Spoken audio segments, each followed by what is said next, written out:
골로새서 3장 15절로 17절 우리 한 목소리로 같이 읽겠습니다. 그리스도의 평강이 너희 마음을 주장하게 하라. 너희는 평강을 위하여 한 몸으로 부르심을 받았나니 너희는 또한 감사하는 자가 되라.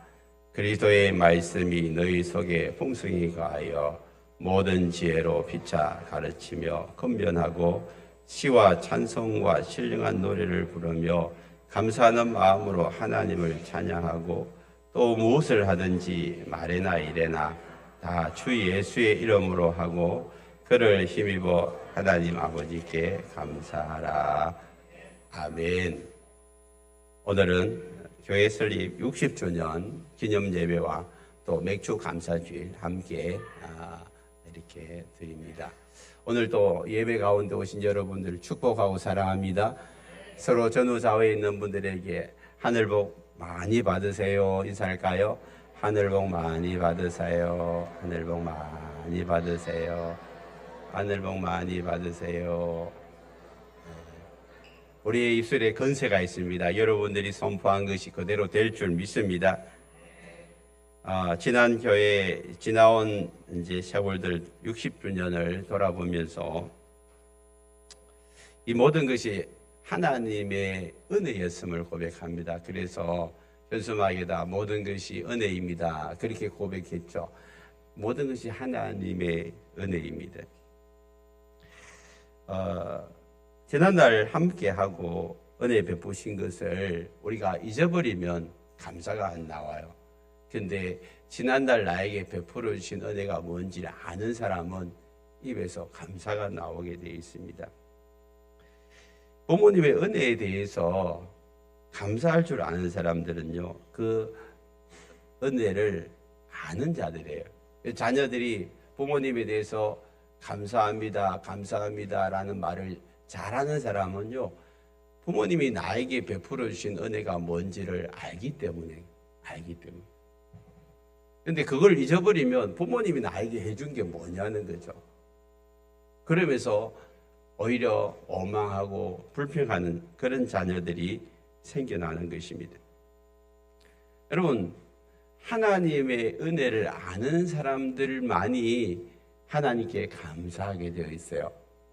하나님의 은혜를 모르는 사람들은 하나님에게 감사가 안 오고 내 마음속에 원망하고 불평하는 마음이 막 생기는 것을 보게 됩니다. 왜 모든 것이 하나님의 은혜일까요? 모든 것이 왜 하나님의 은혜일까요? 오늘 15절 말씀을 볼까요? 그리스도의 평강이 너희 마음을 주장하게 하라. 너희가 평강을 위하여 한 몸으로 부르심을 받았나니 너희는 또한 감사하는 자가 되라. 여기 보니까 너희 마음에 뭐가 너희 마음을 주장하게 하라. 평강, 주장하라는 말은 네 마음을 다스리게 하라. 네 마음을 지배하게 하란 말이에요. 내 마음에 평강이 내 마음을 지배하면 그때에 하나님께 감사하는 거예요. 여러분 가만히 생각해 보십시오. 내 마음이 불편하고 힘든데 입에 감사가 나옵니까? 아니 다른 사람 부모 말고 옆에 있는 사람에게 내가 감사합니다라는 말이 진심으로 나오려면요, 내 마음에 뭐가 있어야 돼요? 평안함이 있어요. 샬롬이 있어야 되는데 이게 마음이 막 힘들고 불편하면 옆에 있는 사람이 억지로는 감사라는 말이 나오겠죠. 근데 내 마음이 불편하면요, 진심으로 감사가 안 나온다니까. 그래서 네 마음이 정말로 감사하는 마음으로 바뀌려면 먼저 마음속에 뭐가 있어야 된다? 평강이 있어야 돼요. 평강. 이 평강은요, 열매입니다. 열매. 예수를 믿고 난 다음에 하나님이 주시는 성령의 열매 중에 하나가 평강이에요. 평강. 그러면 사도 바울이 늘 편지를 쓸 때마다 이런 문구를 잘 써요. 골로새서 이 성경책 앞에 1장 2절에 보면 이렇게 쓰고 있습니다. 같이 한번 볼까요? 골로새서 1장 2절 띄워주세요.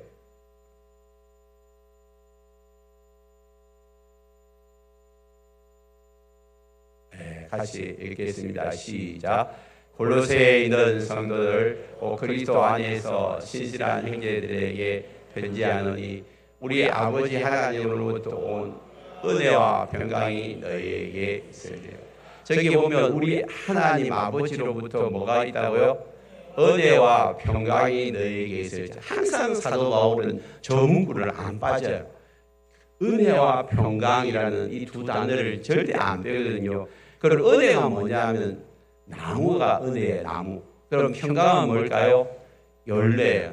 자, 따라합니다. 은혜는 나무고 평강은 열매다.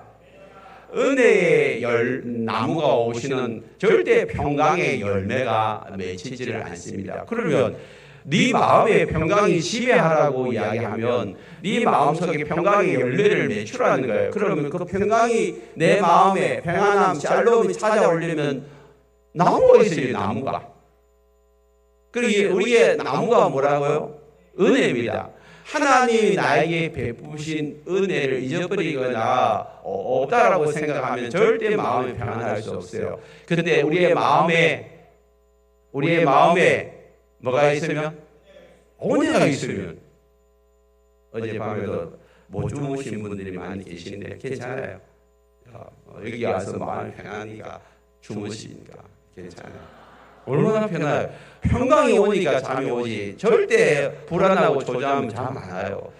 그죠? 교회 와서 마음이 너무 편안하니까 잠이 오는 거예요. 그거는 내가 이해합니다.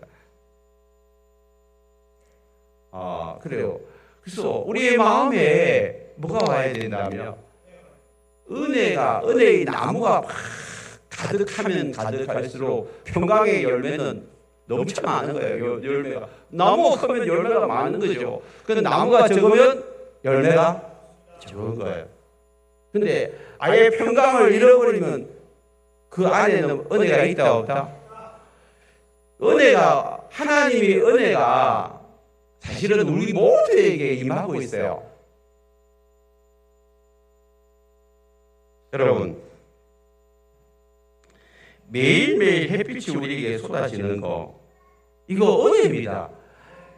햇빛이 여러분 하나님을 믿는 사람이거나 안 믿는 사람에게 모두에게 다 주잖아요. 그게 하나님이 주시는 은혜거든요. 은혜. 여러분 가난한 아이를 보십시오. 그 아이에게 부모님이 은혜를 베풀지 않으면 하루라도 살 수 있을까 없을까? 없어요. 수 없는 존재들이 하나님의 은혜를 지금 받고 있음에도 불구하고 망각하고 잊어버려요. 우리 지구가 태양을 돌 때 몇 도를 기울여 도나요? 23.5도. 23.5도. 이렇게 도는 공전을 하잖아요. 공전을 하는데 그 기울기만 조금만 틀어져도 엄청난 문제가 생겨요. 그리고 태양에서 조금만 멀어져도 추워가지고 사람이 못 살아요. 조금만 가까워지면 더워요. 지금도 엄청 덥잖아요. 근데 그 돌다가 조금만 태양하고 붙으면 사람들이 다 타 죽습니다. 그러니까 일정한 속도에 일정한 기울기에 일정한 거리를 두고 태양 주위를 돌게 하시는 분 누구예요? 하나님이 그렇게 하고 계시는 거예요. 그게 하나님의 은혜입니다. 그래서 우리가 하나님의 은혜가 아니면 단 하루도 살 수가 없습니다. 여러분 길거리에 이렇게 참 지금은 거리는 없는데 옛날에는요 거리들이 많아요. 6.25 전쟁이 끝나고 난 다음에 길거리에 아이들이 그냥 넘쳐나지. 그런 아이들을 이제 미국 군인들이 데리다가 키우기도 하고 그랬는데요. 우리나라에도 거린들이 참 많았는데 그런 아이들을 이렇게 데려다가 키우는데 처음에는 막 이렇게 안식처도 주고 맛있는 것도 주고 하니까 너무 좋아. 어느 정도 지나고 나서는 그걸 당연하게 얘기하는 거예요. 당연하게 해가지고 이거 말고 더 없냐고 그렇게 요구하기 시작하는 거예요. 그거는요 은혜를 잊어버렸을 때 하는 이야기입니다. 죽을 수밖에 없는 아이를 데려다가 입히고 먹이고 재우는 이게 은혜죠. 이게 은혜. 여러분, 우리가 지금 하나님 앞에서 의식주가 해결되는 그 자체만으로도 하나님의 은혜를 받고 있음을 믿으시기 바랍니다.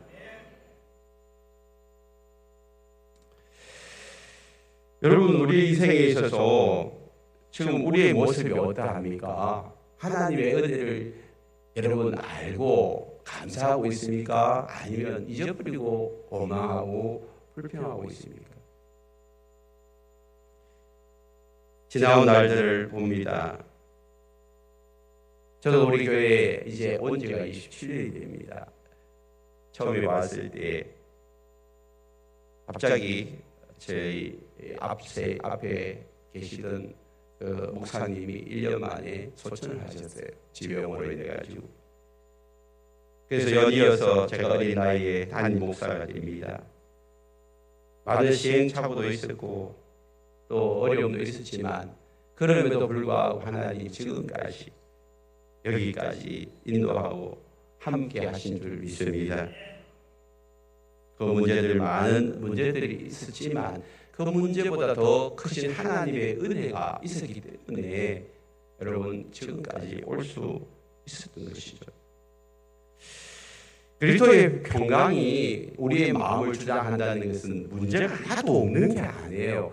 우리의 삶에 있어서 가정에서 직장에서 삶의 터전에서 얼마나 많은 문제들이 우리 가운데서 생겨나는지 몰라요. 그런데 그 문제를 덮을 만한 은혜가 내 삶 속에서 크게 보이면, 더 큰 은혜가 내 삶 속에서 나를 지배해버리면 나를 살아가고 있는 그 풍랑과 힘든 어려움들이 그냥 크게 덮여버리는 거예요.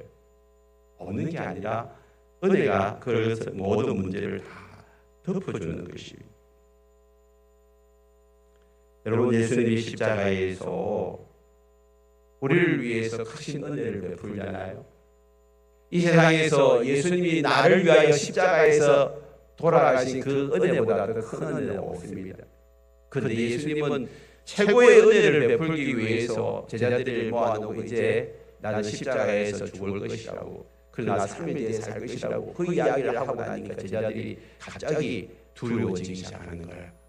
예수님 안 계시면 큰일 나는데, 우리는 예수님 때문에 따라왔는데 예수님이 십자가에 돌아가시면 안 되지 라고 생각하는데요. 그때 예수님이 이렇게 말씀하세요. 요한복음 14장 27절에 보면 평안을 너희에게 이치노니 곧 나의 평안을 너희에게 주노라. 내가 너희에게 주는 것은 세상이 주는 것과 같지 아니하니라. 너희는 마음속에 근심하지도 말고 두려워하지도 말라. 예수님이 우리에게 뭘 주시는 분이에요?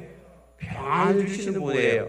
그래서 너희에게 주는 것은 세상이 주는 것하고 다르다. 세상에는요, 내가 뭐가 되어지면 평안하고 안 되면 불안하고, 뭐가 있으면 평안하고 없으면 불안하고. 그런데 예수님이 주시는 평안은요, 한번 마음속에 들어오고 나면 상황 때문에, 사람 때문에, 환경 때문에 두려워하거나 염려하거나 걱정하는 그런 게 아니에요. 항상 마음속에서 평안이 흘러 넘치게 되어 있다는 것이죠. 그것을 오늘 여러분들에게 하나님이 예수님을 통하여 주시기를 원하십니다. 그 모든 평안을 여러분 받아 누리시는 저와 여러분 되시길 바랍니다.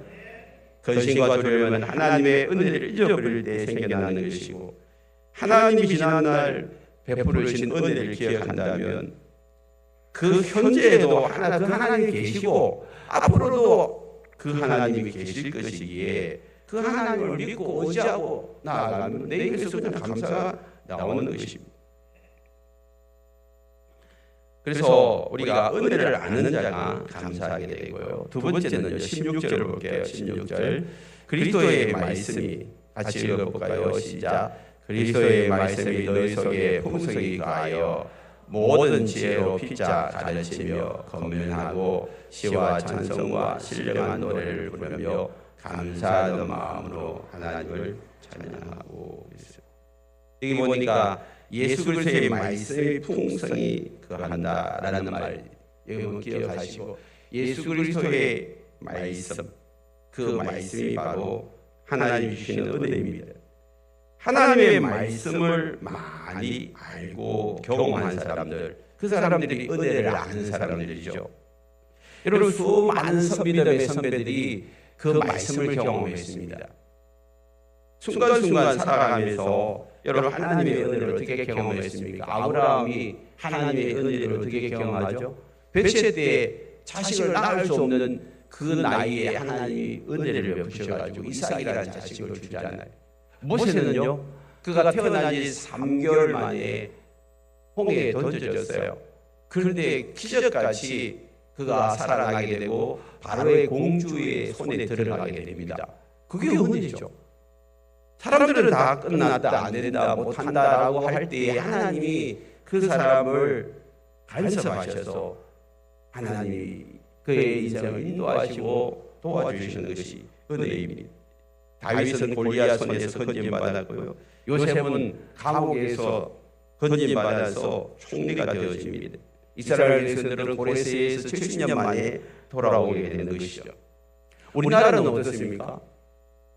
제가 요즘 어느 분이 이 영상을 만드는 것을 지금 보는데요, 기독교가 어떻게 해서 우리나라에 들어오게 되는가, 그 영상을 내가 보니까 진짜 우리나라에 하나님의 은혜가 없었으면 이렇게 기독교가 우리 교회, 우리나라에서 왕성할 수가 없었구나라는 것을 알게 됐어요.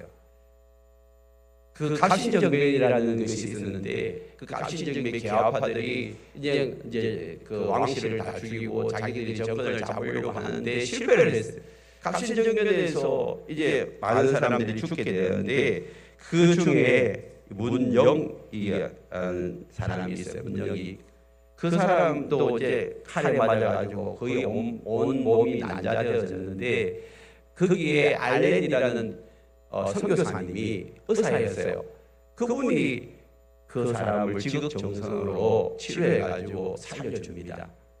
그래서 이제 고종 황제가 그 사람을 위해서 이 광해원이라는 질식병원을 열게 되고, 그 병원에서는 왕실만 치료하는 것이 아니라 천민들, 가난한 자, 어려운 자들을 막 치료해 주기 시작하니까 사람들이 거기서 막 이렇게 예수를 알게 되고 믿게 되고, 계속해서 이제 기독교의 이 아편절의 은둔 선교사님들이 왕실이 인정해 주니까 그냥 마음껏 복음을 전해가지고 그렇게 이 기독교가 이렇게 왕성하게 일어나는데 큰 힘을 얻게 되었는데, 그것이 바로 하나님의 은혜였습니다. 뿐만 아니라 75년 전에 여러분 6.25 전쟁이 터졌잖아요. 우리나라가 이제 여기 경상남북도만 남았어요. 조금만 밀리면 이제 우리는 공산화가 되어지는데, 하나님께서 기적같이 메가드 장군을 통하여서 인천 상륙작전이 확률적으로 5,000분의 1이에요. 5,000분의 1. 100분의 1도 아니고 5,000분의 1 정도밖에 안 되는, 거의 가능성이 없는 그런 작전을 하나님께서 이제 펼치게 하셔가지고 다시 성공하게 하시고 서울을 수복하게 하시고, 이렇게 공산화가 되지 아니하고 우리가 마음껏 하나님 앞에 예배드릴 수 있는 이런 자유민주주의가 된 것이 하나님의 은혜인 줄 믿습니다. 그러니까 순간순간마다 하나님이 우리나라를 돕고 계신다는 것을 제가 보면서 참 우리가 하나님 앞에 감사해야 되겠구나라는 생각을 했습니다. 우리 교회도 마찬가지입니다. 지난 60년 동안 한결같이 지켜주시고 인도하시는 하나님의 은혜가 있었기 때문에 여기까지 온 줄 믿습니다. 처음에 우리가 남문구에서, 그 다음에 98년도에 사익동원에서, 또 98년이 아니고 88년도에 사익동원, 5년 뒤에 93년도에 또 부곡동으로 왔어요. 부곡동에서 한 20년 가까이 있다가 이제 12년 전에 여기로 성전을 지어가지고 이렇게 오게 되어졌습니다. 이 모든 것이 하나님의 은혜인 줄 믿습니다. 그래서 우리가 하나님의 말씀 가운데 우리가 깊이 들어가고 그 은혜를 아는 자들이 바로 하나님께 감사하게 된다는 것이죠. 세 번째는 17절 같이 읽겠습니다. 또 무엇을 하든지 말에나 일에나 다 주 예수의 이름으로 하고 그를 힘입어 하나님 아버지께 감사하라. 예수님을 의지하는 자가 감사하게 됐어요. 예수님을 의지하는 자. 언제 예수님을 의지하나요? 말을 할 때나 일을 할 때나 다 예수님을 의지하라는 거예요. 무엇을 하든지 예수님을 의지하는 자예요. 그 사람이 감사하는 자가 된다라고 이야기합니다. 여러분, 우리 교회가 이 땅을 매입하기로 하고 계약을 한 후에 이 땅을 살 수 있는 돈이 없었습니다.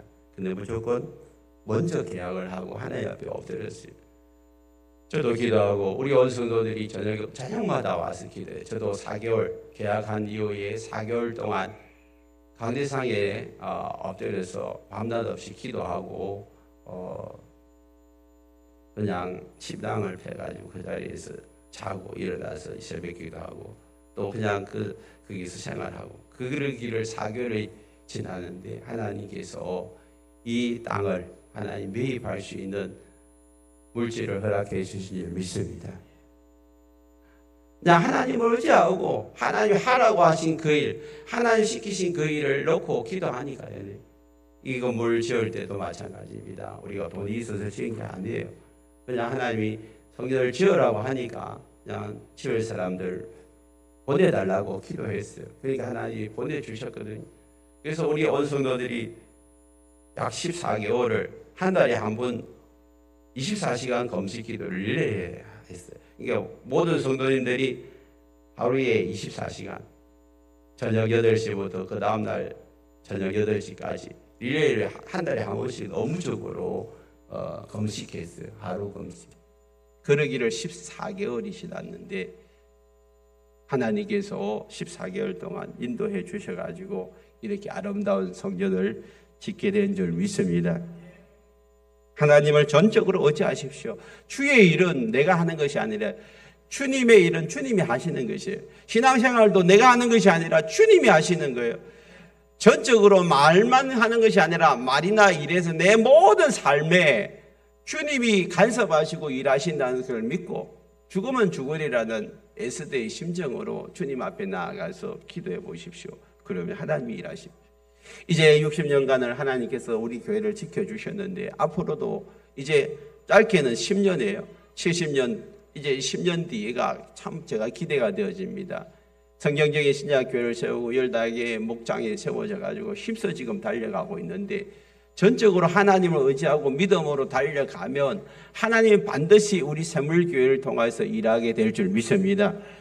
저는 우리 하반기에는 우리 교회가 성령으로 불타는 교회가 되기를 원합니다.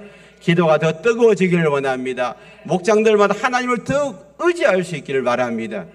그럴 때 하나님이 우리 샘물교회를 통해서 놀라운 일들을 행하시는데 각 목장들마다 새로운 영혼들이 생겨나고 그 영혼들을 구원하고 하나님 나라 확장하는 일에 더 귀하게 쓰임받게 될 줄 믿습니다.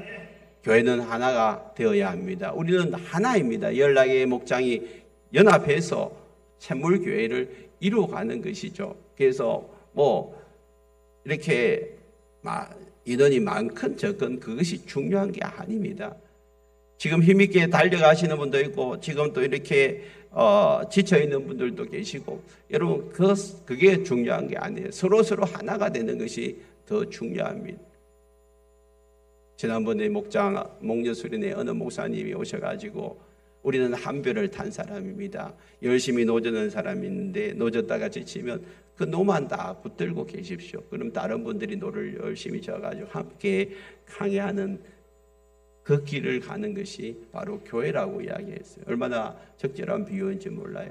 저는 오늘 갈매기 비유를 여러분들에게 보여드리고 싶습니다. 이 갈매기가 함께 동행하는데 앞장서서 갈매기가 이렇게 날아가다가 제일 앞에 선 사람이 지치면 또 뒤로 갑니다. 그러면 다음 갈매기가 앞에 선두에 서가지고 방향을 잡아줍니다. 그럴 때 그 먼 항해를 함께 지치지 아니하고 갈 수 있는 그 기르기의 그 동행. 여러분 보시고 이제 우리 샘물교회가 60년 동안 이렇게 지나오면서 지치고 힘들고 또 낙심하고 절망한 자들이 있는데 그 사람들을 우리가 도와주고 섬겨주고 일으켜주고 세워주셔서 앞장서 달려가시는 분들이 지쳐있는 분들에게 힘을 주고 그래서 또 그분들이 나중에 힘을 얻어가지고 또 앞장서 달려갈 수가 있는데 그런 아름다운 동행을 통하여서 지금까지 60년을 지켜주신 하나님 앞으로 10년도 하나님 우리 교회를 지켜주시고 동행하여 주시고 또 우리 새물교가 행복하고 아름다운 교회가 되게 하실 줄 믿습니다. 그 일 위해 우리가 하나 되어서 열심히 달려갔으면 좋겠습니다. 자, 그 다음에 우리 아름다운 동행이라는 이 영상을 한번